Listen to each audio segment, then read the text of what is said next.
Assalamualaikum warahmatullahi wabarakatuh. Halo teman-teman semua, perkenalkan saya Reni Rahmayani, mahasiswi PPG Prajabatan dan Ekonomi tahun 2022. Di video ini, saya akan menjelaskan mengenai panduan observasi karakteristik peserta didik. Observasi adalah kegiatan penelitian dengan melakukan pengamatan langsung terhadap suatu objek di lapangan. Saya melakukan kegiatan observasi di SMA Negeri 2 Padang dari tanggal 24 Oktober sampai dengan tanggal 29 Oktober. Observasi ini dilakukan dengan menggunakan format panduan observasi yang telah dibuat.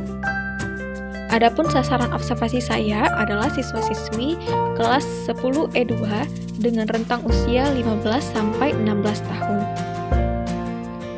Observasi ini dilakukan untuk melihat dan mengetahui bagaimana tahap perkembangan dan karakteristik peserta didik di kelas tersebut. Adapun panduan observasi yang saya gunakan adalah sebagai berikut. Aspek pertama yang diobservasi adalah aspek fisik, di mana yang menjadi indikator pengamatan adalah bagaimana postur tubuh, pertambahan tinggi dan berat badan, serta kematangan fisik peserta didik menuju kedewasaan. Selanjutnya adalah aspek perkembangan kognitif. Pada aspek ini, remaja sudah mampu berpikir logis dan teoritis, dapat mengambil kesimpulan dari apa yang diamatinya. Selain itu, mereka sudah bisa berpikir secara abstrak, mampu menemukan alternatif jawaban atau penjelasan dari suatu hal, serta bisa menjelaskan konsep materi dan mampu menginterpretasikan sebuah grafik atau diagram. Yang ketiga adalah perkembangan emosi.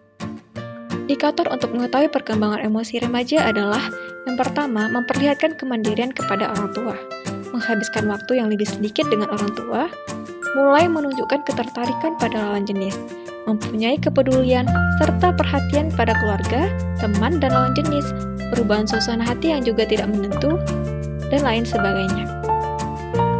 Selanjutnya, aspek psikososial, di mana indikatornya adalah peserta didik terlihat menonjol serta mengembangkan identitas diri, bisa beradaptasi agar diterima di lingkungannya, mengembangkan kompetensi sekaligus mencari jalan untuk mendapatkannya, berkomitmen pada tujuan yang sudah dibuat, dan simpati serta empati mulai terpupuk walau ada kalanya ia mempunyai sudut pandang yang berbeda. Selanjutnya adalah aspek pengembangan moral. Dalam hal ini akan mengamati siswa terkait apakah mereka sudah mengenal tentang nilai-nilai moral atau konsep-konsep moralitas seperti kejujuran, keadilan, kesopanan, dan kedisiplinan. Muncul dorongan untuk melakukan perbuatan-perbuatan yang dapat dinilai baik oleh orang lain, berperilaku sesuai dengan tuntutan dan harapan kelompok, loyalitas terhadap norma dan peraturan yang berlaku, serta yang diyakininya.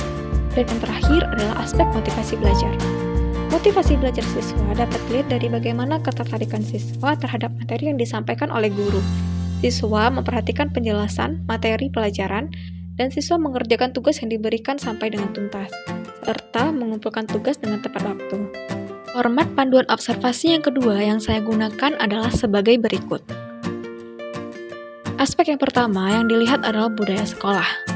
Budaya sekolah dapat diketahui dengan mengamati apakah suasana sekolah mendukung pembelajaran dan interaksi yang optimal, dan secara umum apakah profil pelajar Pancasila dihidupkan dalam sekolah. Selanjutnya adalah budaya kelas. Budaya kelas dapat diketahui dengan melihat bagaimana guru dan peserta didik melakukan kesepakatan di kelas, bagaimana guru menanamkan nilai-nilai profil pelajar Pancasila kepada peserta didik. Selanjutnya adalah keterlibatan peserta didik. Dalam hal ini, kita bisa melihat apakah peserta didik terlibat aktif selama pembelajaran berlangsung.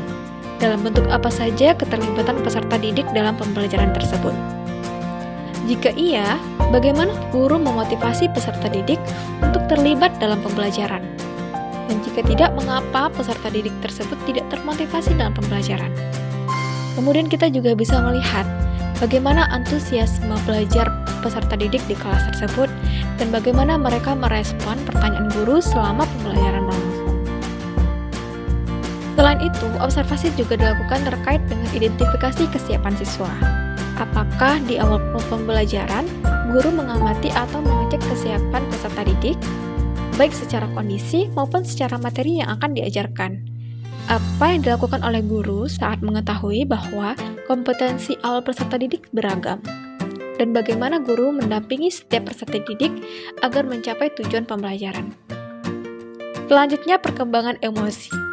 Perkembangan emosi dapat dilihat dari sejauh mana kelas dan ruang pembelajaran lainnya menjadi ruang ekspresi diri yang sehat untuk peserta didik. Bagaimana guru merespon peserta didik yang belum bisa mengekspresikan diri dengan tepat. Selanjutnya, perkembangan sosial.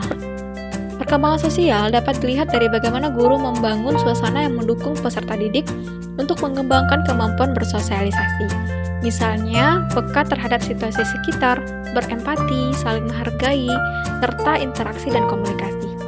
Bagaimana guru mampu memfasilitasi peserta didik dalam mengembangkan keterampilan sosial dalam kegiatan pembelajaran.